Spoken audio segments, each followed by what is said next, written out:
तो आज का हमारा जो टॉपिक है वो एक पेपर है जो कि 2023 में आया है इंजीनियरिंग मैकेनिक्स का। उसमें एक क्वेश्चन दिया गया है, डिफाइन द फॉलोइंग। इनको अपने को परिभाषित करना है, क्या क्या चीज़ें हैं। एक तो है मैकेनिकल एडवांटेज ऑफ मशीन और दूसरा है वेलोसिटी रेशियो ऑफ मशीन। तो इन दोनों को हम डिफाइन करेंगे कि मैकेनिकल एडवांटेज क्या होता है और वेलोसिटी रेशियो क्या होता है। तो मैकेनिकल एडवांटेज क्या होता है?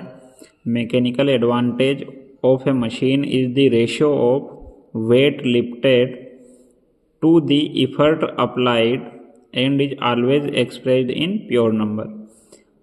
जो मशीन द्वारा हम भार उठा रहे हैं तथा उस भार को उठाने के लिए जो हम इफर्ट लगा रहे हैं, तो जो इफर्ट लगा रहे हैं उसको हम P से डिनोट करेंगे और जो मशीन के द्वारा जो वेट लिफ्टेड हो रहा है उसको हम W से डिनोट करेंगे। तो इस तरह से अगर हम कहें तो मैकेनिकल एडवांटेज जो है उसको अपन MA से डिनोट करेंगे और MA इज इक्वल टू क्या हो जाएगा, W/P।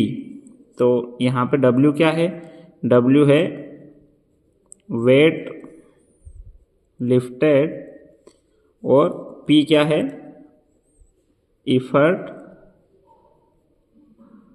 Applied.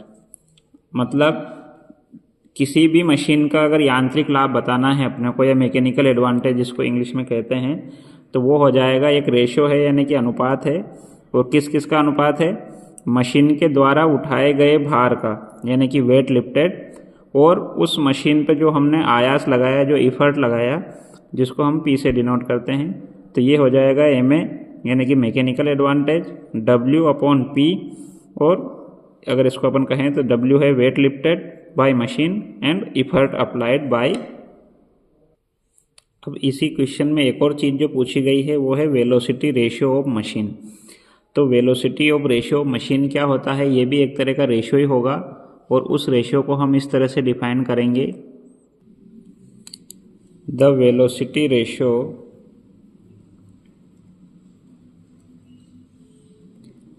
Of the machine is the ratio of distance moved by the effort. Distance moved by the effort. The velocity ratio of the machine is the ratio of distance moved by the effort, जिसको हम Y से denote करेंगे, to the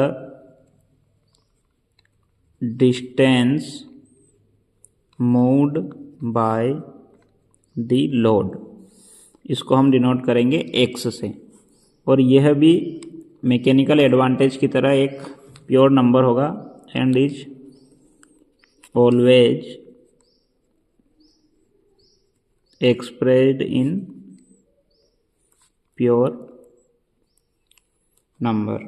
mathematically अगर हम कहेंगे तो velocity ratio को हम डिनोट करेंगे V.R. से और ये हो जाएगा आपका Y/X। तो यहाँ पर Y क्या है अपना? Y है आपका distance moved by effort upon distance moved by load. तो इस तरह से हम कह सकते हैं कि जो वेलोसिटी रेशियो है किसी भी मशीन का, उसमें हमने जो मशीन के ऊपर जो लोड लगाया है और वो लोड कितनी दूरी तक मूव हुआ है, एक चीज़ तो ये है। दूसरी चीज़ जो हमने मशीन में इफर्ट लगाया है और वो इफर्ट जो है कितनी दूरी तक ट्रेवल किया है यानी कितनी दूरी तक मूव हुआ है। तो इस तरह से ये दो दूरियों का रेशियो हो जाएगा, distance moved by the effort जो कि इफर्ट ने कितनी दूरी तय करी और distance moved by the load यानी कि लोड जो भार है उसने कितनी दूरी तय करी।